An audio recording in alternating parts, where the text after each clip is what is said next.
చేస్తున్నప్పుడు చక్ర స్థానాల్లో ఆ లాంగ్ బ్రీత్ యొక్క స్పందన ఫీల్ అవ్వమని చెప్పినా, అట్లానే చిన్న చిన్న బ్రీత్స్ కూడా ప్రతి బ్రీత్ కనెక్ట్ అవుతున్నట్టుగా చక్ర స్థానంలో ప్రయత్నించండి అంటే అది కనెక్ట్ అయినట్టుగా మీరు ఎలా ఫీల్ అవుతున్నారో కొందరు పార్వతి, గోదావరి వీళ్ళందరూ చెప్తున్నారు ఫీల్ అవుతున్నాం బాగానే అని చెప్పి.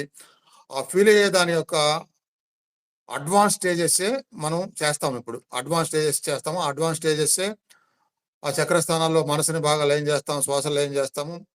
ప్రక్రియ కొద్దిగా అడ్వాన్స్‌గా మారుస్తాము.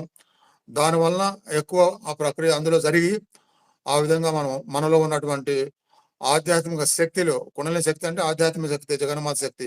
ఆ శక్తిలో మళ్ళీ పరిపూర్ణంగా లయమవుతూ అక్కడే ప్రదక్షిణ చేస్తాం కాబట్టి అందువలన అభివృద్ధి వస్తుంది. ఆధ్యాత్మికంగా, అంతర్ముఖంగా. దాంట్లో అభివృద్ధి రావడం వలన మన భౌతిక విషయాల్లో కూడా జన్మల కర్మ భారాల విషయంలో కూడా అవి తగ్గుదల